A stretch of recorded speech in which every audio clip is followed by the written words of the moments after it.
আসসালামু আলাইকুম। আজকে আমি আপনাদেরকে খুবই একটা টেকনিক শেখাবো, সুন্দর টেকনিক। সেটা হচ্ছে নিবন্ধন পরীক্ষায় শর্টকাট উপায়ে কিভাবে আপনি প্রিলি পাস করবেন খুবই সহজে। অনেকে খুবই চিন্তিত, বড় বড় বই পড়েন প্রিলিমিনারি পাস করার জন্য, বিশেষ করে নিবন্ধন, অথচ নিবন্ধন প্রিলি পাস করা অনটুর ব্যাপার। সেটা 0.25 হোক বা 0.50 আপনার হচ্ছে কাটমার্ক হোক। চলুন টেকনিকটি শিখ। টেকনিক হচ্ছে যে প্রিভিয়াস যে কোশ্চেন ব্যাংক থাকবে, যে কোনো আপনি কি করবেন, বিগত সালে যে নিবন্ধন থেকে যে প্রশ্নগুলো এসেছে তার থেকে সেটা নিয়ে একটা বই তৈরি হয়। সেই বইটা কয়েকবার শেষ করবেন, তার সাধারণ জ্ঞানগুলো মুখস্থ করে ফেলবেন। সো প্রিভিয়াস কোশ্চেন গুলো খুব ভালোভাবে সলিউশন করবেন, খুব ভালো। এবং আপনার যেখানে দুর্বলতা, বিশেষ করে আপনার যদি ম্যাথে দুর্বলতা হয় কিংবা হচ্ছে আপনার দেখা যাচ্ছে ইংলিশে দুর্বলতা হয়, তাহলে ওই টপিক গুলো আপনি নির্দিষ্ট যে টপিক গুলো দেওয়া থাকে, অর্থাৎ আপনারা জানেন এনটিআরসি এর একটা সিলেবাস ফিক্সড। সো ওই সিলেবাসের বাইরে তারা যায় না।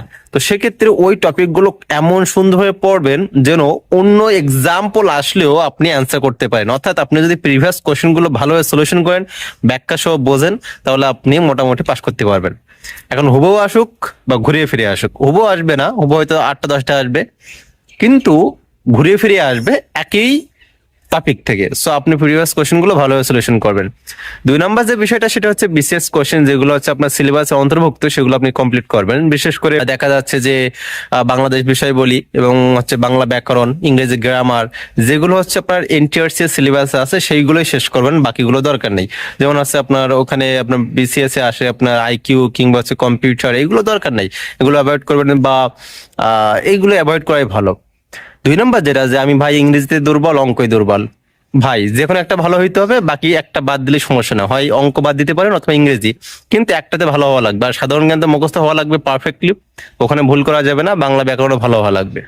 তাহলে 1 নম্বর হচ্ছে প্রিভিয়াস কোশ্চেন সলিউশন, 2 নম্বর হচ্ছে বিসিএস কোশ্চেন যেগুলো আপনার এনটিআরসি সিলেবাসে আছে, 3rd নম্বর হচ্ছে প্রাইমারি থেকে কিংবা অন্য অন্য সরকারি জবের যে কোশ্চেন গুলো আছে সেগুলো অবশ্যই মুখস্থ করে ফেলবেন। যদি আপনার মুখস্থ বিদ্যা ভালো থাকে তাহলে মুখস্থ করবেন, যদি বোঝার দরকার হয় বুঝবেন। তাহলে দেখা যাচ্ছে আপনি 1 মাসে আপনি হচ্ছে নিবন্ধন পাস করবেন। এক কথায় বলি, আপনার নিবন্ধন প্রিভিয়াস যে কোশ্চেন গুলো আছে সবগুলো মুখস্থ করে ফেলবেন A to Z। 2 number BCS সিলেবাসে যেগুলো আছে আপনার হচ্ছে নিবন্ধনের টপিক অনুযায়ী, সেগুলো অবশ্যই শেষ করে ফেলবেন। 3rd নম্বর হচ্ছে প্রাইমারি থেকে শুরু করে আপনার পিএসসির অধীনে যেগুলো হয়েছিল সেগুলো কোশ্চেন গুলো মুখস্থ করে ফেলবেন, বিশেষ করে জিকে এবং হচ্ছে অন্য অন্য এক্সারসাইজ গুলো যদি মুখস্থ করতে পারেন তাহলে আপনার হচ্ছে আর বোঝা লাগবে না। অনেকে দেখা যাচ্ছে বুঝতেই জীবন শেষ হয়ে যায়, সেক্ষেত্রে এক্সারসাইজ মুখস্থ করলে অনেক সময় দেখা যাচ্ছে পাস করতে পারবেন ইনশাআল্লাহ। আসসালামু আলাইকুম রহমতুল্লাহি ওয়া বারাকাতুহু।